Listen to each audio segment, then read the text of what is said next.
Bonjour les enfants.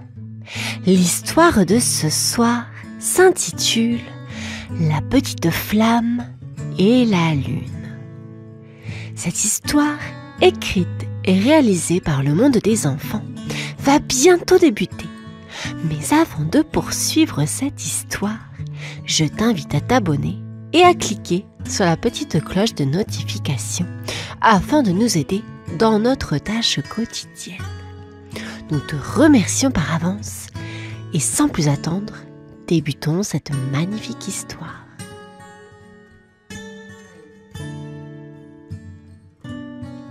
Il était une fois, dans une petite maison nichée au cœur d'un village endormi, une petite flamme de bougie qui vacillait doucement dans la brise nocturne. Elle s'appelait Lila. Lila était différente des autres flammes. Elle rêvait de briller aussi fort et aussi haut que la lune, qui illuminait le ciel nocturne de sa lumière douce et argentée. Ah! Si seulement je pouvais être aussi grande et aussi brillante que la lune, soupirait Lila en regardant à travers la fenêtre. Tout le monde m'admirerait et ma lumière pourrait éclairer le monde entier. Un vieux bougeoir en cuivre, qui avait entendu des milliers d'histoires et vu des centaines de flammes danser et disparaître, prit la parole d'une voix croustillante. Ma chère Lila, chaque lumière a sa place et son importance. Tu illumines le cœur de ceux qui sont près de toi. Mais Lila, avec un rire léger et un éclat espiègle dans son scintillement, répondit: « Oh, vieux bougeoir, je sais que tu as raison, mais laisse-moi rêver de toucher les étoiles, même si je suis juste une petite flamme. » Alors que Lila continuait de rêver de grandeur, elle aperçut une lumière vacillante qui dansait dans l'obscurité. Intriguée, elle s'approcha avec curiosité. « Bonjour, je suis Lila, la petite flamme, » dit-elle timidement. « Enchantée, Lila, je suis Monsieur Luciole, » répondit la lumière vacillante avec un petit clin d'œil lumineux.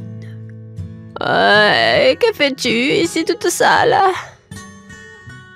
Ah, je rêve de briller aussi fort que la lune. » Soupira Lila. « Me voyons, chère Lila. Tu es déjà magnifique à ta manière. Chacun de nous brille différemment, » expliqua Monsieur Luciole avec sagesse. « Ah, vraiment ?» demanda Lila, étonnée. « Absolument. Regarde-moi, je suis une petite luciole, et pourtant je suis fière de ma lumière. Je la porte avec honneur, même si je ne brille pas aussi haut que la lune. Chaque petite lumière compte dans l'obscurité de la nuit, » déclara Monsieur Luciole avec un sourire chaleureux. Lila réfléchit à ces paroles. Peut-être que Monsieur Luciole avait raison. Peut-être qu'elle avait sa propre beauté et sa propre importance. « Merci, Monsieur Luciole. Je vais essayer de trouver ma propre lumière, » dit Lila avec détermination. Et ainsi, Lila continua son voyage, prête à découvrir sa véritable brillance dans le monde scintillant de la nuit. Alors que Lila poursuivait son voyage, elle se retrouva soudainement entourée d'une multitude d'étoiles brillantes dans le ciel nocturne. Éblouie par leur éclat, elle ne put s'empêcher de les admirer. « Oh, comme elles sont magnifiques !» s'exclama-t-elle en levant les yeux vers le firmament scintillant. Soudain, une étoile filante traversa le ciel, laissant derrière elle une traînée lumineuse. Lila était captivée. « Splendide, n'est-ce pas ?» dit une voix étincelante à côté d'elle. Elle se tourna et vit une étoile brillante, avec un sourire éclatant sur son visage. « Je suis Stella, la reine des étoiles. Et toi, qui es-tu, petite flamme ?» demanda-t-elle.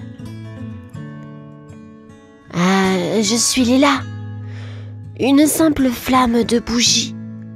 Je rêve de briller aussi brillamment que la lune. » répondit Lila, un peu timide. Stella la regarda avec douceur. « Tu sais, chaque lumière, grande ou petite, a sa propre beauté et son importance. Ne sous-estime jamais le pouvoir de ta lumière, Lila. » Lila sourit, touchée par les paroles de Stella. Peut-être qu'elle avait enfin trouvé quelqu'un qui comprenait ses rêves. « Merci Stella. Je vais continuer mon voyage avec confiance, » déclara-t-elle. Et ainsi, Lila continua son périple dans le pays des étoiles brillantes, déterminée à trouver sa place dans le firmament scintillant de la nuit. Alors que Lila voyageait à travers le ciel étoilé, elle rencontra une bande de nuages espiègles qui semblaient déterminés à lui jouer des tours. « Bonjour, chère flamme !» s'exclama un nuage dodu avec un sourire narquois. « Que fais-tu dans notre ciel ?» Lila leva les yeux avec méfiance. « Je suis en voyage pour trouver ma propre lumière. Et vous, que faites-vous à jouer avec les étoiles ?»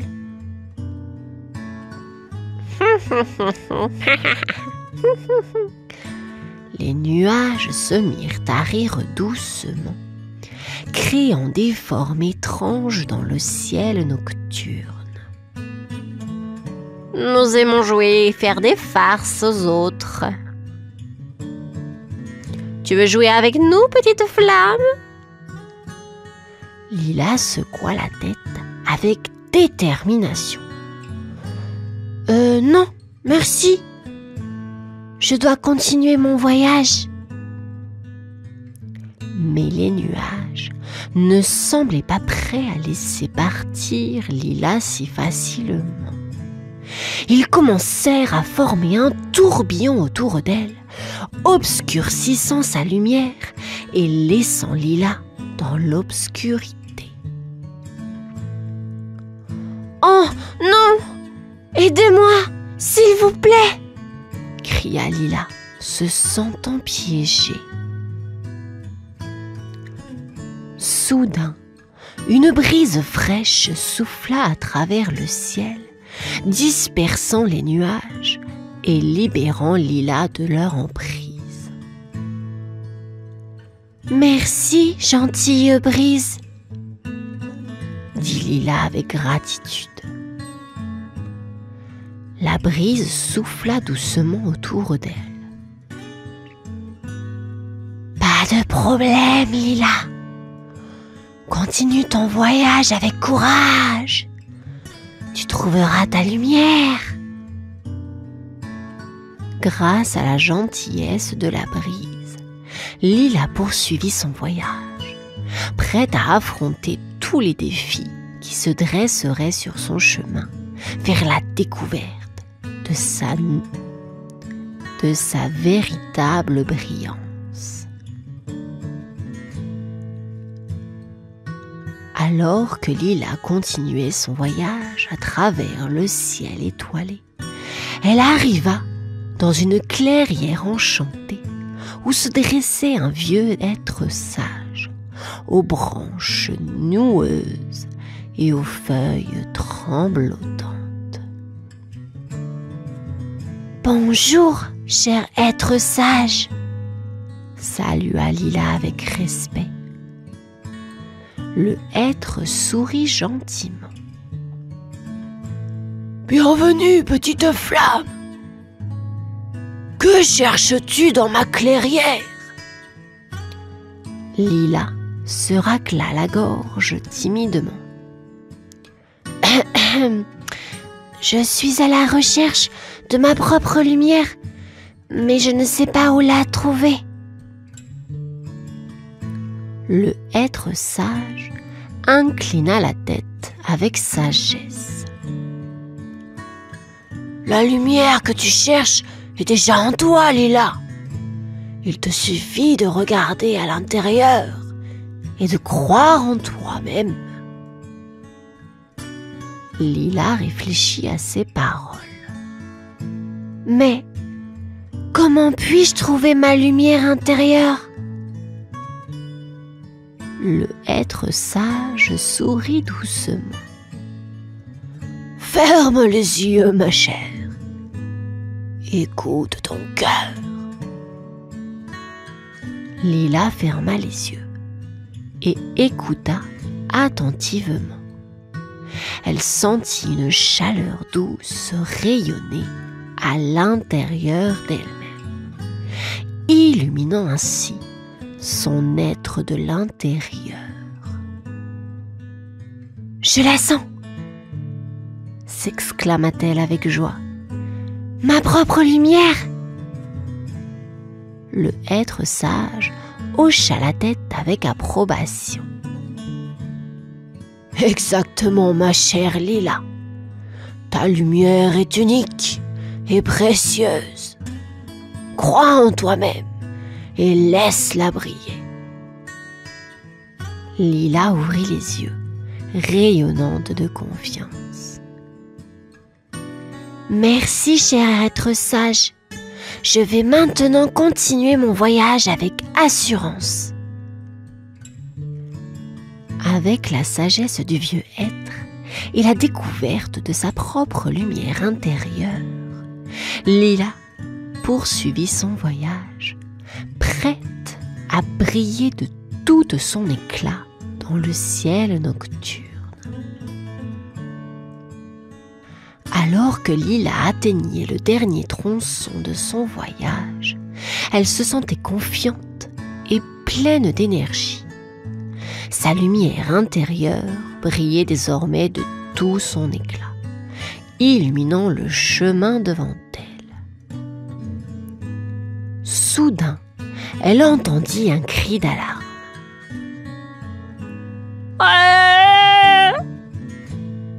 C'était Monsieur Luciole qui volait autour d'elle, l'air agité. « Oh Lila, tu dois venir vite !» s'exclama-t-il.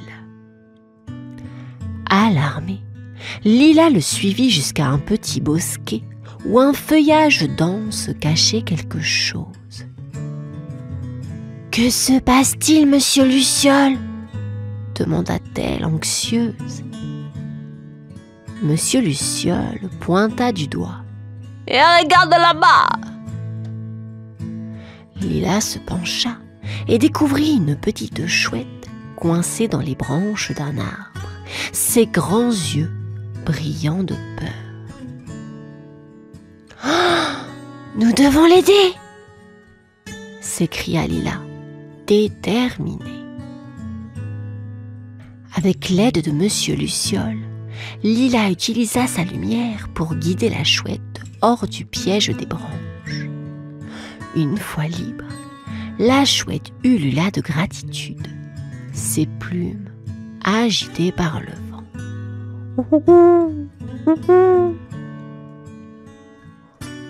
Merci infiniment, chère flamme, dit-elle soulagée. Lila sourit, réalisant que sa lumière pouvait être utile pour éclairer non seulement son propre chemin, mais aussi celui des autres. De retour dans le ciel nocturne, Lila brilla plus fort que jamais, fière de sa lumière et de sa capacité à aider les autres. Et ainsi, elle continua son voyage, illuminant le monde de sa propre manière unique et spéciale.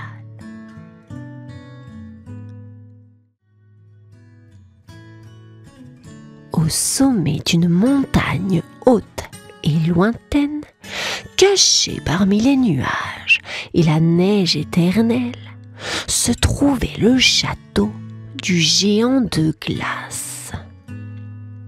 C'était un palais scintillant, tout fait de glace, avec des tours qui brillaient comme des diamants sous le soleil d'hiver. Le géant qui y vivait était grand et imposant, avec une barbe aussi blanche que la neige qui l'entourait. Il gardait l'hiver captif, serrant le froid contre son cœur, aussi gelé que son royaume. En bas de la montagne, le village grelottait sous un manteau de neige qui ne semblait jamais fondre. « Ah, si seulement le printemps pouvait nous rendre visite !» soupiraient les villageois, rêvant de fleurs et de chaleur. Un jour, une petite fille nommée Claire, emmitouflée dans son manteau le plus chaud, levait les yeux vers la montagne. « Je me demande si le géant de glace est vraiment aussi froid que l'hiver qu'il garde, » dit-elle avec un sourire malicieux. « Peut-être a-t-il juste besoin d'un ami pour réchauffer son cœur ?» Les villageois riaient doucement. « Ha! Ha ha !»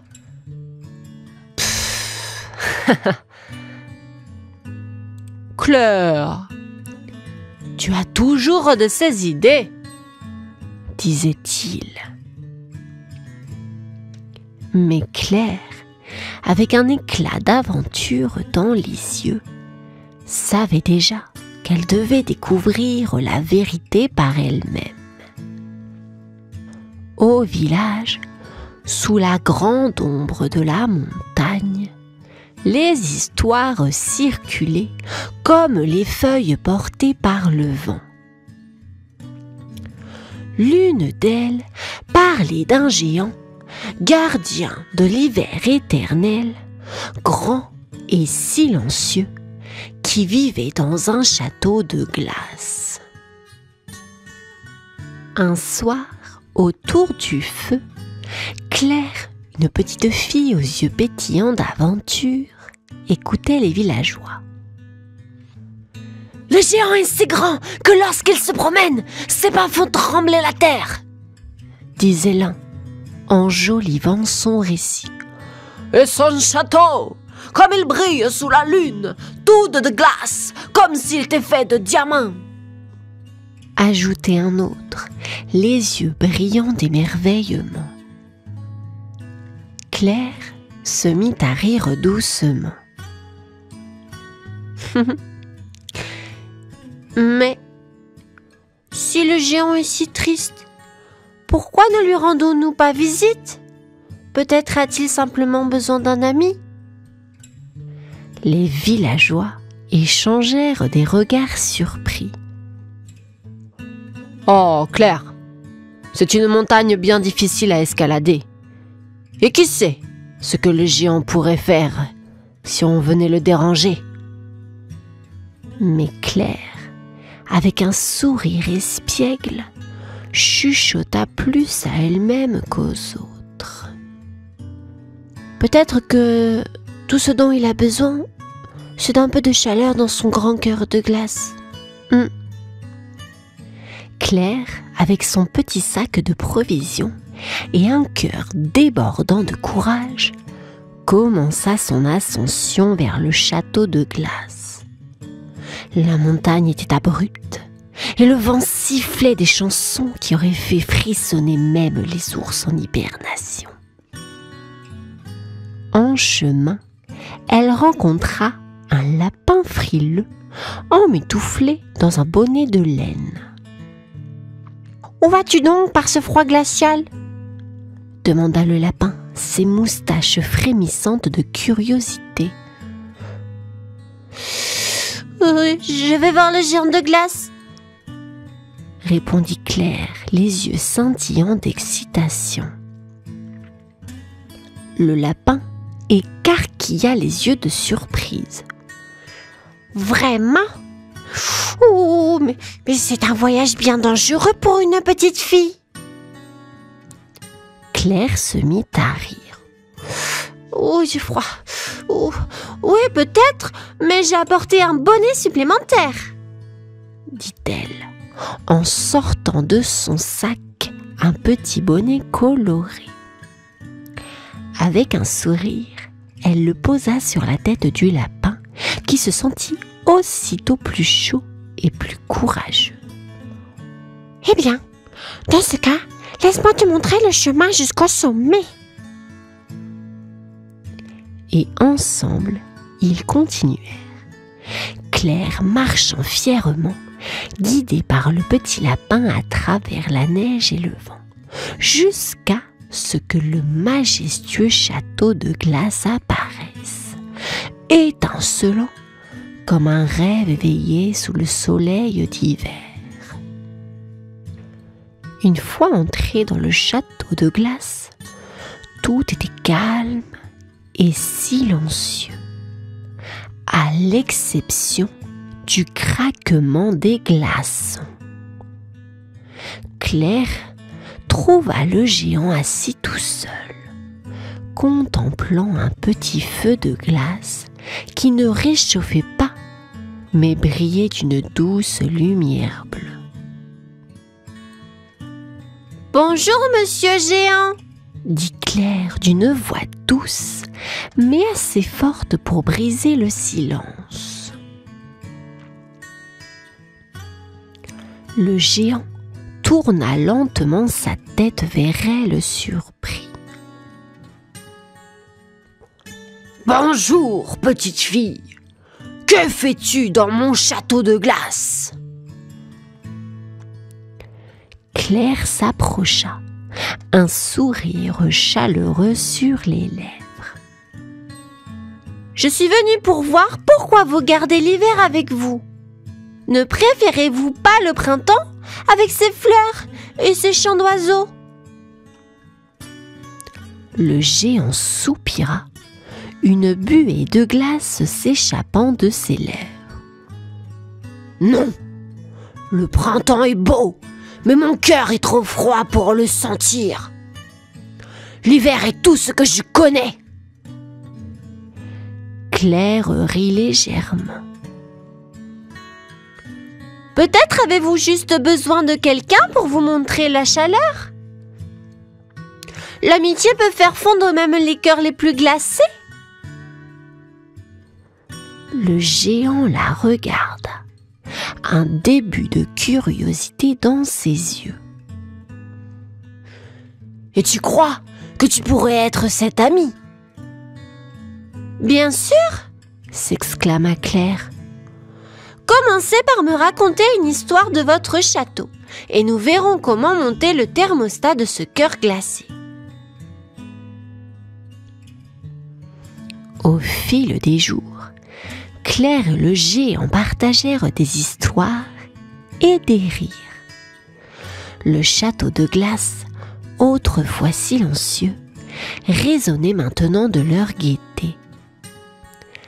Un matin, Claire invita le géant à jouer à un jeu qu'elle appelait « Chasse au trésor printanier » dans les couloirs glacés. « Mais nous sommes entourés de glace !» s'exclama le géant, un sourcil levé d'incrédulité. Claire sourit malicieusement. « Ah, mais le vrai trésor est de trouver la chaleur dans nos cœurs !» Intrigué, le géant accepta. Ils cherchèrent ensemble et à chaque éclat de rire, un flocon de neige fondait et un bourgeon de fleurs de glace s'ouvrait. Peu à peu, le cœur du géant se réchauffa et avec lui, le château commença à changer. Les murs de glace scintillaient d'une lumière plus douce et de petits ruisseaux de fonte murmuraient des mélodies printanières. « Regarde, Claire !» s'écria le géant un jour, montrant un bouton de fleurs de glace éclos. « Même ici, le printemps peut grandir. » Claire sourit. « Vous voyez ? Même le plus grand des géants de glace peut apporter le printemps s'il ouvre son cœur. » Le géant se mit à rire, un son profond et joyeux qui résonna à travers les montagnes, annonçant le début d'un nouveau printemps.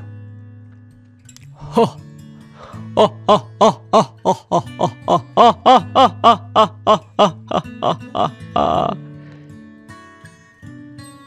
Quand le géant et Claire sortirent du château, ils furent accueillis par un spectacle merveilleux. Partout où leur regard se posait, la neige avait fondu, laissant place à un tapis de fleurs sauvages. Les arbres, libérés de leur manteau de givre, étiraient leurs branches comme pour embrasser le ciel. Les villageois, émerveillés, s'étaient rassemblés au pied de la montagne, leurs yeux grands ouverts devant la transformation. En voyant le géant descendre vers eux, certains reculèrent par peur, mais Claire prit sa main, un geste simple qui parlait plus que les mots. « Le géant a apporté le printemps !» s'écria-t-elle joyeusement. « Il a un grand cœur, plein d'amour et de chaleur. » Un petit garçon, poussé par la curiosité, s'approcha et offrit au géant une fleur. Le géant s'accroupit pour le remercier, un sourire doux illuminant son visage. Les villageois, touchés, commencèrent à chanter et à danser, célébrant le retour du printemps et la nouvelle amitié entre eux et le géant. « Merci, Claire, » dit le géant, sa voix empreinte d'émotion. « Tu m'as appris que même le cœur le plus gelé peut fondre avec un peu d'amour. » Et depuis ce jour, le printemps revint chaque année, plus beau que jamais, car il était nourri par l'amitié véritable entre une petite fille et un géant de glace. Dans une forêt pleine de rire et de soleil, Félix le renard se préparait pour la grande course. « Je vais être le plus rapide !» disait-il en sautillant partout. Ses amis, les animaux de la forêt, l'encourageait avec des sourires. « Tu es prêt, Félix ?» demanda Lulu la tortue avec son grand chapeau. « Plus que prêt, Lulu, je vais courir comme le vent !» répondit Félix en faisant des petits bonds. Juste avant la course, Mimi l'écureuil arriva en tenant un drapeau à pois. « À vos marques, prêts, partez !» cria-t-elle. Et hop, Félix partit comme un éclair, laissant derrière lui une traînée de poussière. Il zigzaguait entre les arbres, sautant par-dessus les racines et criant de joie. « Regardez-moi aller, criez! Allez !» criait-il. Tous ses amis l'encourageaient. « Vas-y, Félix, tu peux le faire !» criait Lulu la tortue. Mais au fond, Félix pensait déjà à la ligne d'arrivée. « Je vais gagner, je le sais !» se disait-il, les yeux brillants d'excitation. La ligne d'arrivée était juste devant et Félix le renard courait aussi vite qu'il pouvait. Mais juste à côté de lui, Léonie la léopard était encore plus rapide. Elle passa devant Félix et gagna la course. Félix s'arrêta net, les yeux écarquillés. « Oh non, je n'ai pas gagné !» dit-il, tout triste. Léonie, souriante, lui fit un petit signe. « C'était une belle course, Félix !» dit-elle gentiment.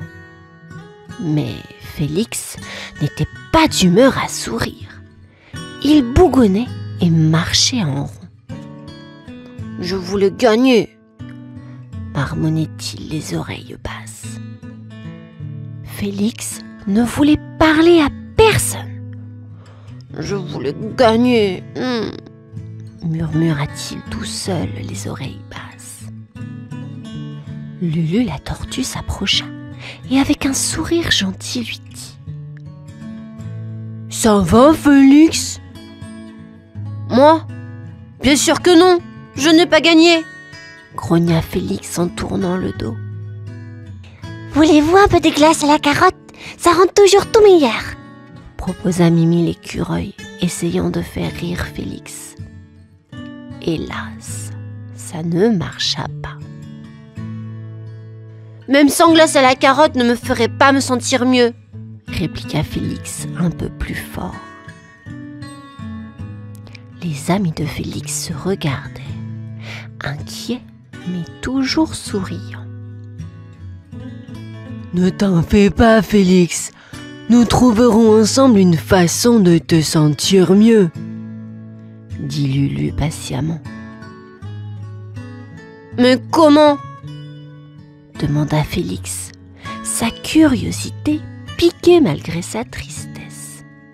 « Nous allons te montrer qu'il y a plus dans une course que de gagner ou perdre, » dit Mimi en lui faisant un clin d'œil. Félix n'était pas encore convaincu, mais un petit sourire commença à se former. Peut-être que ses amis avaient quelque chose d'intéressant en tête. Félix suivit ses amis dans une aventure à travers la forêt. « Où allons-nous » demanda-t-il, sa curiosité grandissant. « Tu verras, c'est une surprise » répondit Lulu en menant le chemin.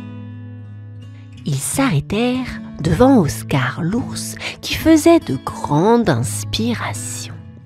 « Salut Oscar, que fais-tu » demanda Félix. « Je respire profondément pour rester calme et heureux. Essaye avec moi » expliqua Oscar en inspirant et expirant lentement. Félix essaya et se sentit un peu mieux. « Waouh, c'est magique !» s'exclama-t-il. Ensuite, ils rencontrèrent Clara la chouette, qui leur parla de réfléchir avant d'agir. Quand je suis contrariée, je prends un moment pour penser à pourquoi et ça m'aide beaucoup, dit-elle. Moi aussi je veux essayer, dit Félix, impressionné. Leur dernière visite fut chez Simon le singe, qui faisait, comme à son habitude, des pirouettes. « Pourquoi sautes-tu partout, Simon ?» demanda Félix en riant. « Ça me rend joyeux et me fait oublier mes soucis, » répondit Simon. « Bien essayé !» Félix fit quelques sauts et se mit à rire. « Je me sens beaucoup mieux !»« Vois, il y a plein de façons de se sentir bien sans gagner une course, » dit Mimi, heureuse. Félix sourit, réalisant que ses amis avaient raison. La forêt était pleine de leçons sur comment être heureux. Après avoir appris des leçons importantes, Félix décida de s'entraîner à nouveau. Mais cette fois, pas seulement pour courir vite. Il voulait aussi apprendre à être heureux, peu importe le résultat. « Je vais m'entraîner à courir et à rester calme, » dit Félix à Lulu. « Tu veux m'aider ?»« Oui, avec plaisir, » répondit Lulu. « Commençons par une course lente. »« Une course lente ? Ça semble drôle, » rit Félix. En courant, ils pratiquèrent la respiration profonde.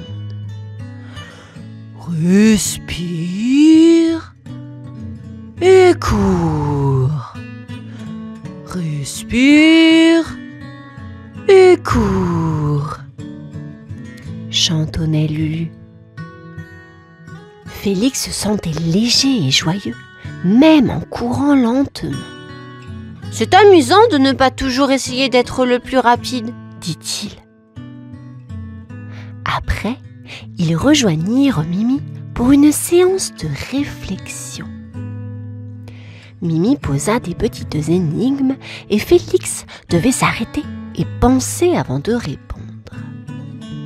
« Ha ha ! Ça me fait exercer mon cerveau !» s'exclama Félix, tout excité. Puis, avec Simon, ils firent des sauts de joie. « Waouh ! Ça me rend si heureux !» ria Félix. « Tu vois, Félix, tu t'entraînes en t'amusant et tu apprends à être content, peu importe si tu gagnes ou perds, » dit Mimi. Félix sourit, réalisant que gagner une course était amusant, mais avoir des amis et être heureux était le vrai prix. C'était un nouveau jour et une nouvelle course était annoncée. Félix se sentait différent cette fois. « Je suis prêt, mais je me sens calme, » dit-il à ses amis. « Tu vas être super, Félix. On est là pour toi !» s'exclama Lulu en agitant un petit drapeau. Mimi l'écureuil donna le signal de départ avec un grand sourire. « À vos marques, prêts, partez !» Et ils étaient partis. Félix courait avec joie, sentant le vent dans ses poils. Il ne pensait plus à gagner ou perdre. Il appréciait simplement de courir avec ses amis. À la fin de la course, Félix n'avait pas gagné, mais cela ne lui importait plus. « J'ai passé un bon moment. Et vous ?» demanda-t-il, tout essoufflé. « Nous aussi. » « Nous aussi. » répondirent ses amis en chœur. Tu sais quoi? Je crois que j'ai gagné quelque chose de bien plus important aujourd'hui, dit Félix avec un grand sourire. Quoi donc? Demanda Lulu curieuse. J'ai appris que le plus important, c'est de s'amuser et d'être avec des amis. Ça, c'est la vraie victoire. Tous éclatèrent de rire, heureux d'être ensemble. Et ainsi, Félix le renard avait gagné le plus beau des trophées, celui d'être soi-même, entouré de ses amis. Dans la grande savane, où le soleil brille fort, vit Léon, le lion, pas très grand, mais très courageux. Son papa, le roi, est malade. « Oh, non !» dit Léon. « Je dois aider papa !» Léon apprend qu'une fleur magique peut rendre son papa fort et en bonne santé. « C'est décidé, je vais la trouver !» s'exclame Léon. Avant de partir, Léon va voir sa maman. « Maman, je vais chercher la fleur magique pour papa !» dit-il fièrement. « Mais Léon, c'est une grande aventure. Es-tu sûr ?» demande sa maman, un peu inquiète, mais fière. « Oui, maman, je suis petit, mais mon cœur est grand !» répond Léon avec un grand sourire. Sa maman lui donne alors un gros câlin. « Sois prudent, mon petit lion courageux. Nous serons tous ici à t'attendre. » Léon se prépare, met son petit sac sur le dos et dit au revoir à tous ses amis. « Au revoir, je reviens vite avec la fleur magique !» Avec un grand sourire et le cœur plein de courage, Léon commence son aventure dans la grande savane. « Je vais te rendre fier, papa !» dit Léon en marchant sous le soleil brillant, prêt pour sa grande aventure. Léon marche sous le grand soleil de la savane quand il entend quelqu'un chanter. C'est Zoé, la zèbre, qui danse entre les arbres. « Bonjour Zoé, sais-tu où je peux trouver la fleur magique ?» demande Léon. « La fleur magique? Oh oui, je pense, mais c'est loin. Je peux te montrer le chemin si tu veux, » dit Zoé en souriant. En chemin, il trouve Toto la tortue qui avance lentement. « Où allez-vous si vite ?» demande Toto. « On cherche la fleur magique pour le papa de Léon, » répond Zoé. « Ah, la fleur magique ? Oh là là ! Je connais une histoire sur cette fleur, dit Toto. Mais d'abord, vous devez m'aider à porter cette feuille jusqu'à ma maison. Léon et Zoé aident Toto avec la feuille. C'était un petit détour, mais ils rirent beaucoup. Merci les amis. Pour trouver la fleur, suivez le chemin qui brille sous la lune, leur conseilla Toto. Merci Toto, on va trouver cette fleur, dit Léon, tout excité. Avec de nouveaux amis et un plan, Léon se sent prêt pour tout. Vers la lune alors! Se mit à crier Léon. Léon et Zoé suivent le chemin qui brille jusqu'à une grande forêt. Waouh! C'est grand! Dit Léon, les yeux grands ouverts. Oui, mais un peu effrayant. Chuchote Zoé en regardant autour d'elle. Soudain, ils entendent un bruit. Qui est là? Crie Léon en essayant de paraître très courageux. C'est moi, Milo le singe. Une voix rigolote répond depuis un arbre. Milo saute devant eux avec un grand sourire. Nous cherchons la fleur magique. Explique Léon. Sais-tu où elle est? Peut-être, peut-être pas. Mais je vous aiderai si vous m'aidez d'abord à récupérer mon chapeau. Le vent l'a emporté là-haut. Dit Milo, pointant le haut d'un arbre très très haut. Un chapeau? D'accord. Dit Léon. Avec l'aide de Zoé, ils forment une petite pyramide. Léon grimpe tout en haut et attrape le chapeau. Merci mes héros. S'exclame Milo en mettant son chapeau. Pour la fleur magique, suivez le chemin des oiseaux. Ils vous guideront. Merci Milo. On y va Zoé? Dit Léon, tout excité.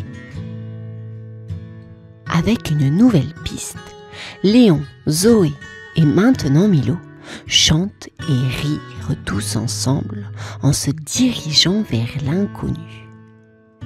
Vers l'aventure! Vers l'aventure! Vers l'aventure! Crièrent-ils tous ensemble. Après avoir quitté la forêt, Léon, Zoé et Milo arrivent à une vallée très silencieuse. C'est la vallée des ombres. Murmure Milo. Des ombres? Oh! J'aime pas trop les ombres. Dit Zoé, un peu inquiète. Ne vous inquiétez pas. Ensemble, on est super forts. S'exclame Léon en essayant de les rassurer. Soudain, une grande ombre apparaît. « Qui va là ?» Une voix grave résonne. C'est Bobo le buffle qui les regarde avec curiosité. « Oh, c'est vous les petits aventuriers ? Vous cherchez quoi ici ? » Nous cherchons la fleur magique pour guérir le papa de Léon. Explique Milo. La fleur magique ? Ah, elle est très spéciale. Mais pourquoi devrais-je vous dire où elle est ? Demande Bobo, l'air sérieux. Léon réfléchit un moment, puis dit. Parce que nous sommes des amis, et les amis s'aident, n'est-ce pas ? Bobo se mit à sourire. Bien dit, petit lion. La fleur est cachée au sommet de la montagne, là où le soleil se couche. Mais soyez prudents, le chemin est plein de défis. Merci Bobo, on sera super prudents, promis, dit Léon tout heureux. Léon, Zoé et Milo voient la montagne au loin. Ah, elle brille, s'exclame Zoé les yeux scintillants. Oui, c'est la montagne lumineuse, c'est là, dit Léon en pointant vers le sommet. En montant la montagne, il rencontre Nora l'aigle. Hé, où passez-vous, elle est comme ça? demanda-t-elle avec un regard perçant.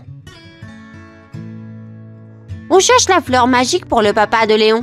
Répond Milo avec un grand sourire. La fleur magique, hein? Et pourquoi devrais-je vous laisser passer? Nora croise ses ailes. Léon réfléchit, puis dit. Parce que c'est important d'aider les autres. Et toi, tu peux voler haut et voir beaucoup de choses. Tu sais combien c'est beau d'aider, n'est-ce pas? Nora sourit. Bien dit, petit lion. Vous pouvez passer, mais attention, le chemin est plein de surprises. Merci, Nora, se mit à crier Léon. Il trouve des rochers glissants et des rivières à traverser, mais ils rient et s'entraident tout le long du chemin. Finalement, ils arrivent au sommet. « Regardez !» crie Léon. « La fleur magique ! La fleur magique !» Avec de la joie et un peu de fatigue, ils cueillent la fleur ensemble. « Ah ! On l'a fait !» dit Zoé, dansant tout autour de lui. « Rentrons à la maison pour sauver le papa de Léon !» dit Milo. Et ainsi, avec la fleur magique en main, ils descendent la montagne, prêts à finir leur grande aventure. Avec la fleur magique bien en sécurité, Léon, Zoé et Milo commencent le long chemin du retour. « On est presque arrivés !» dit Léon, un grand sourire sur le visage. « Ah ! Je peux déjà sentir l'odeur de la savane !» dit Zoé en sautillant de joie. « Et moi, je peux déjà goûter les bananes chez nous !» rigole Milo en faisant des pirouettes. Quand ils arrivent, tout le monde est là pour les accueillir. « Ah, Léon, mon Léon, tu es de retour !» crie la maman de Léon en courant vers lui pour lui donner un gros câlin. « Oui, maman, et voici la fleur magique pour papa !» dit Léon fièrement en tendant la fleur à sa maman. Le roi lion, le papa de Léon, respire l'odeur de la fleur et se sent tout de suite beaucoup mieux. « Merci mon fils, tu es mon petit héros !» dit-il avec un grand sourire. « Allez tout le monde, 3 vivas pour Léon, Zoé et Milo !» crie la maman lion. Léon regarde ses amis et sa famille, le cœur plein de bonheur. On l'a fait ensemble. Et ce soir-là, sous les étoiles brillantes, la savane célèbre son petit héros avec des chants, des danses et beaucoup de rires. La meilleure aventure, c'est celle qu'on partage avec des amis, pense Léon avant de s'endormir, un sourire sur les lèvres.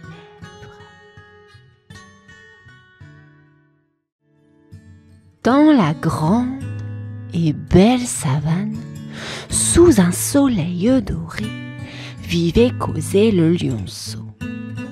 Cosé avait un secret. Il avait peur de rugir.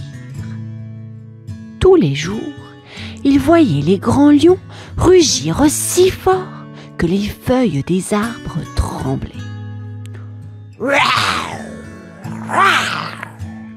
Disait-il. Mais quand venait le tour de causer, aucun son ne sortait. Essayait causer, mais rien de plus.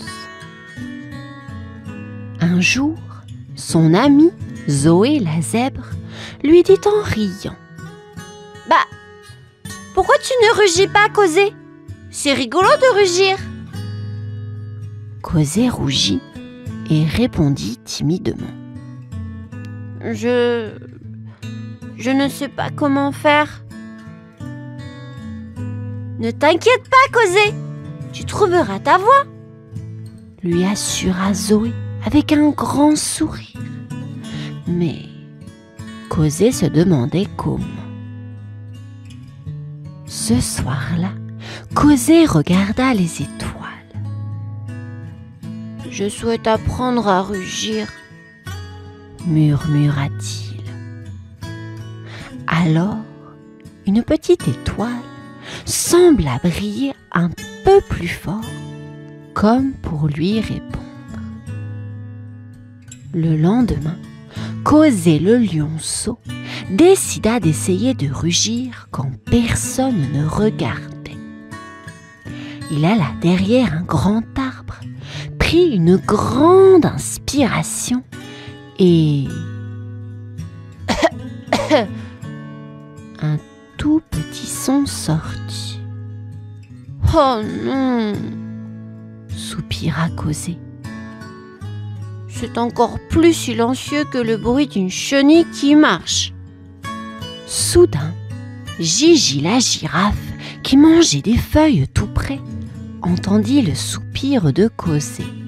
« Tu joues à faire le plus petit bruit, Cosé ?» demanda-t-elle en se penchant vers lui avec un sourire. Cosé, un peu gêné, répondit.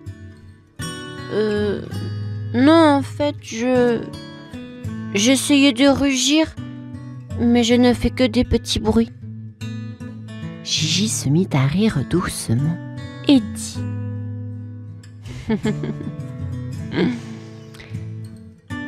Chaque voix est spéciale, Cosé, même les petits bruits. Elle tendit son long cou et chuchota quelque chose que seul Cosé pouvait entendre. Peut-être que tu as juste besoin d'un petit encouragement. Cosé se sentit un peu mieux. Merci, Gigi. Je vais essayer encore, dit-il avec un petit sourire. Et c'est avec un cœur un peu plus léger que Cosé continua sa journée, se demandant quel encouragement il pourrait bien trouver pour aider son rugissement à grandir. Un beau matin, Cosé le lionceau rencontra Rita la hyène, Zaza la zèbre et Baba le babouin. Rita riait toujours très fort. Zaza aimait poser des questions et Baba était très sage. « Pourquoi tu ne rugis pas, Cosé ?» demanda Zaza en sautillant autour de lui. Cosé baissa la tête. « Bah, je ne sais pas comment, » avoua-t-il. Rita éclata de rire. Ah, c'est drôle! Ne t'inquiète pas, Cosé, nous allons t'aider. Baba le babouin ajouta en se grattant sa tête. Oui, oui, le courage se trouve à l'intérieur. Nous allons trouver le tien. Ils décidèrent de jouer à un jeu. Rita disait « Essaie de me faire peur !» Cosé essayait de rugir, mais à la place, il fit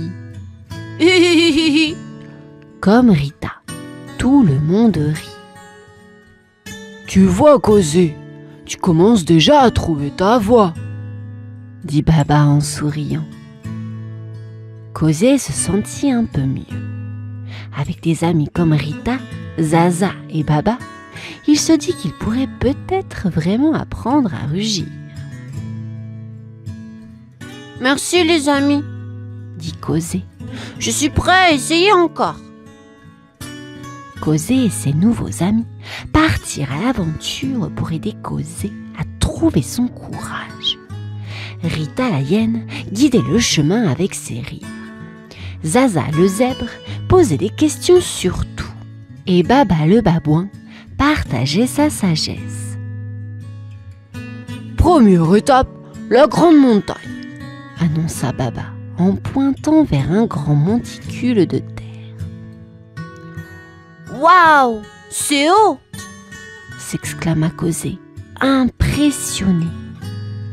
Tu dois grimper en haut et essayer de rugir, expliqua Baba. Mais, et si je tombe? Demanda Cosé, un peu inquiet. Hi hi hi hi. Je te rattraperai, rit Rita.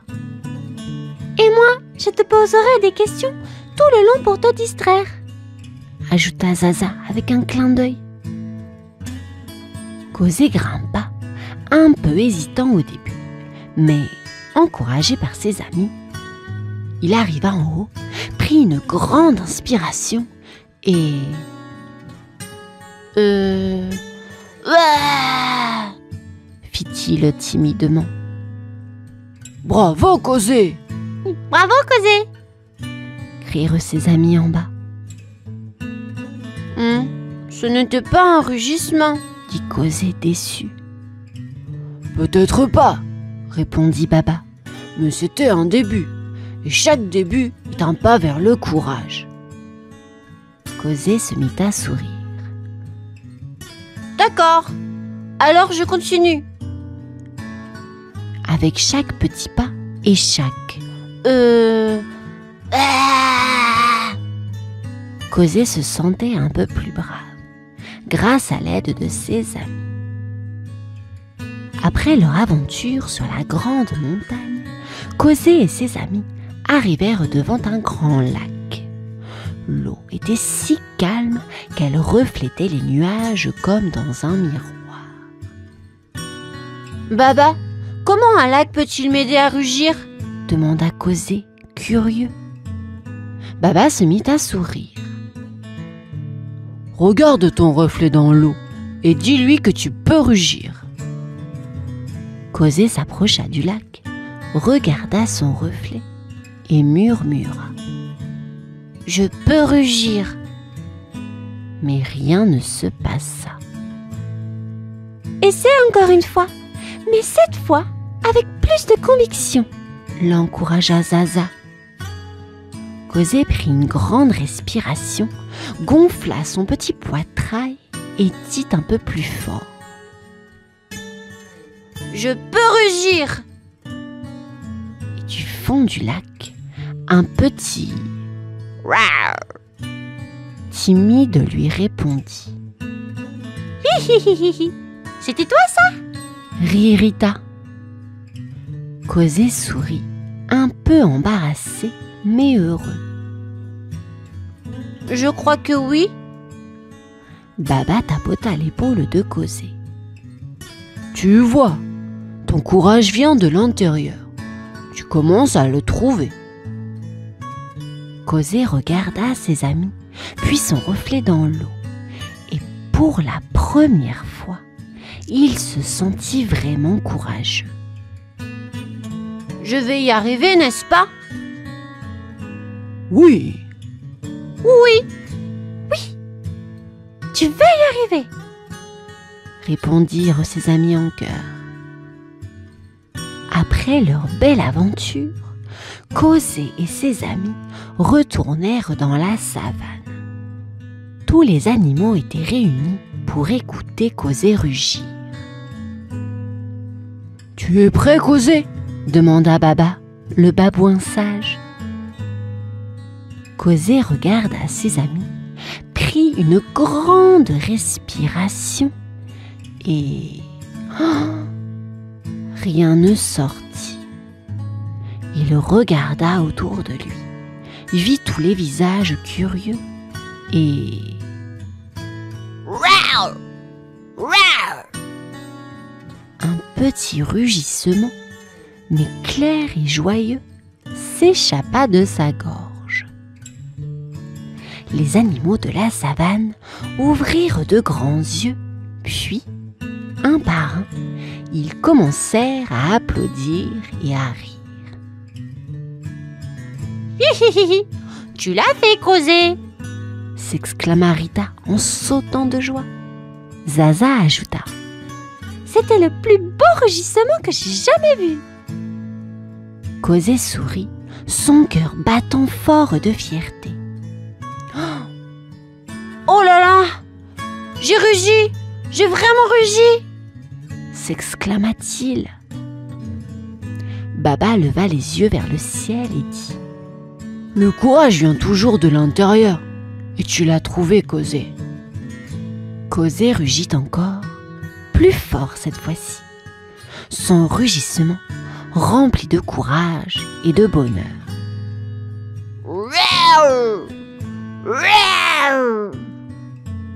Merci mes amis, dit Cosé. Je n'aurais jamais pu le faire sans vous.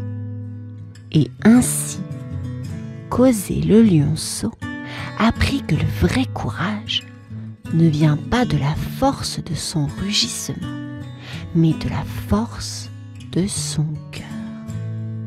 Et avec ses amis à ses côtés, il n'avait plus jamais peur de rugir.